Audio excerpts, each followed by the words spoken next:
Bom, muito bem-vindo à primeira aula ou primeira apresentação da história da maçonaria. Ou seja, história geral da maçonaria no mundo e no Brasil. Primeira parte. Todos nós sabemos que a maçonaria tem dois conceitos importantes que precisamos rever antes de iniciar nossos estudos sobre a história da maçonaria.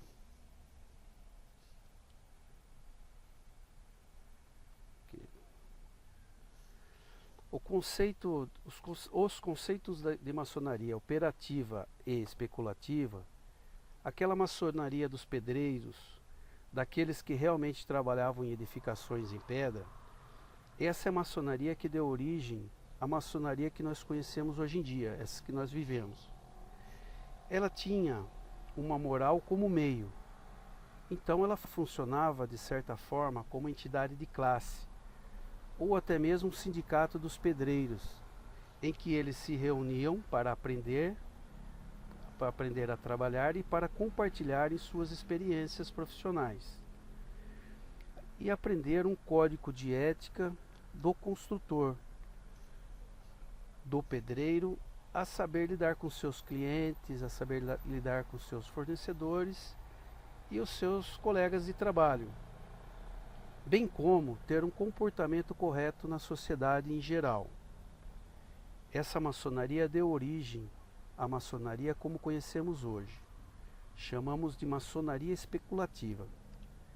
Já que os membros não são pedreiros de fato, não trabalham em construções, não exercem esse ofício, e sim, toma como base as ferramentas e os modos desses maçons operativos, daqueles pedreiros como simbologia, como método de ensino da moral, e era do meio e passa a ser o fim, ou seja, o estudo da filosofia moral e da ética social daqueles pedreiros, que é aplicada na sua vida diária, no cotidiano do maçom especulativo, e nós estudaremos nessa primeira parte essa transição entre a maçonaria operativa e a maçonaria especulativa, com base em fatos e marcos históricos que nos mostram que a história não é bem como geralmente ela é contada,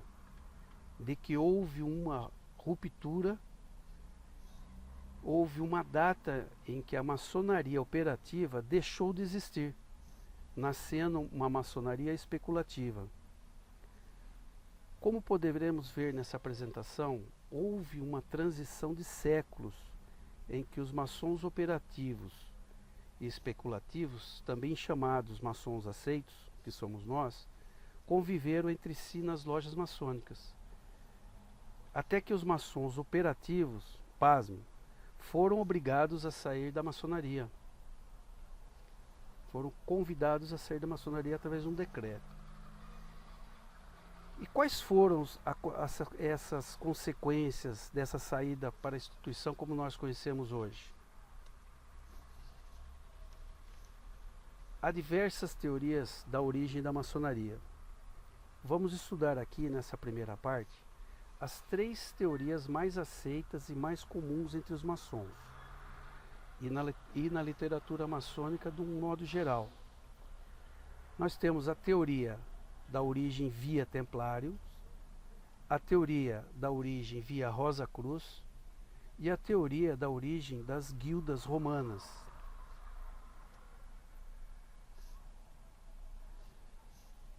A teoria com base na teoria da Rosa Cruz, de Jean Marcondes Negret, é o autor dessa teoria, declarando que a Rosa Cruz teria origem no ano de 46, por Marcos, o Evangelista, tendo sido precursora da maçonaria.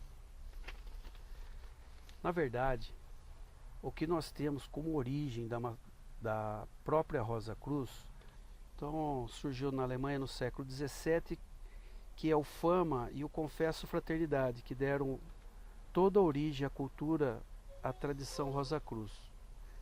Mesmo assim, inicialmente, eram apenas uma tradição que surgiu lá na Alemanha e naquele século, só se transformando numa ordem, como é a maçonaria, pelas mãos dos próprios maçons escoceses, no ano de 1800.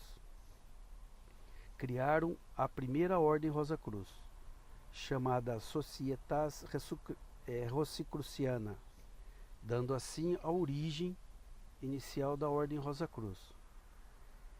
Então, se nós formos analisar, apesar da teoria existente, os estudos históricos nos indicam que foi realmente o contrário que aconteceu. A ordem Rosa-Cruz nasceu pela maçonaria. Já na teoria dos templários, teve origem em 1741 por um chevalier chamado Ramsay. Ele realizou um controlador de loja durante a iniciação de um discurso que ficou conhecido como Oração de Ramsay, que passo a ler os trechos principais que deram origem a essa crença de origem da maçonaria na Ordem dos Templários, como ancestrais dos cruzados. Nossos fundadores não eram apenas trabalhadores em pedra, mas também religiosos, príncipes guerreiros que planejavam e edificavam e protegiam os templos do Altíssimo. Rei Salomão escreveu em caracteres hieroglíficos nossos estatutos, nossas máximas e nossos mistérios.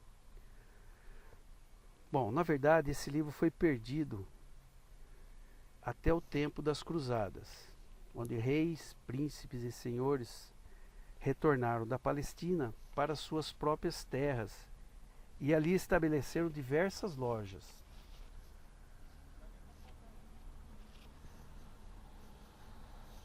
O objetivo de Ramsay era muito claro por esse discurso, numa França em que havia uma certa resistência dos nobres, ingresso na maçonaria.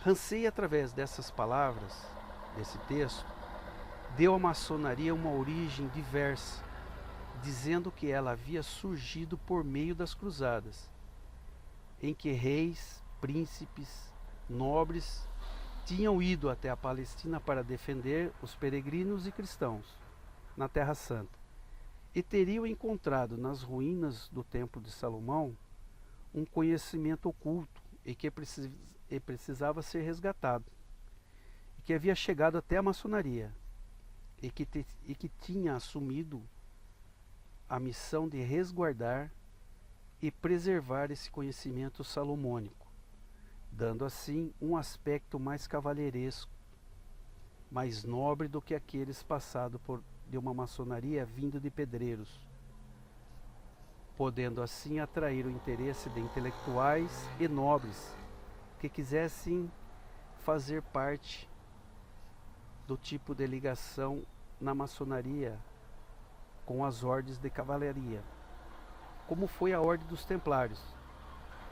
Apesar do discurso que ficou famoso na França nos anos seguintes, eles não possuem um aspecto histórico. Apesar de ser uma tradição, tem sido modificada por vários autores ao longo dos anos. Já a principal teoria conhecida e aceita a respeito entre os historiadores e pesquisadores sobre a maçonaria é a teoria pelas guildas romanas.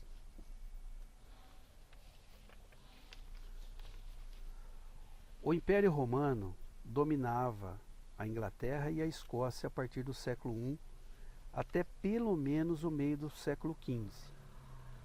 Surgindo nesse período e seguidos os ofícios nesses territórios, ou seja, o Império Romano ele trabalhava dessa forma, em expansão. Ao assumir um território, por exemplo, ele criava naquele território algumas guildas principais, e uma delas era a Guilda de Pedreiros, que tinha por obrigação a construção da edificação de muros nas cidadelas, de pontes de fortificações, de forma a preservar a presença do Império Romano naquele território. Enquanto este estava sob seu domínio, essas guildas de pedreiros, que vinham desde a época do Império sobre Israel, e participou de toda a dominação romana pela Europa, em especial também na Inglaterra, na Escócia. E após o final do Império Romano, essas guildas permaneceram em seus locais de trabalho. Aí deram origem às primeiras lojas maçônicas. Lojas que no termo era termo de alojamento, em que os maçons operativos se reuniam para planejar e compartilhar seus conhecimentos e depois dar início aos seus trabalhos. Então, essa teoria que partimos para formar como base da origem maçônica, com base nas guildas romanas em especial, aquelas que se posicionaram na Inglaterra e na Escócia, de onde é o berço da maçonaria como conhecemos hoje. Então, caros amigos, essa é a primeira parte. Na próxima parte, ela começa um aprofundamento sobre os marcos históricos, que vem a Carta de Bolonha, a gente dá para estudar bem destrinchado, aí o poema Régios, que é muito bacana também, o Estatuto de Shaw, teoria de John Locke e a Revolução Industrial, que foram uma sequência de acontecimentos.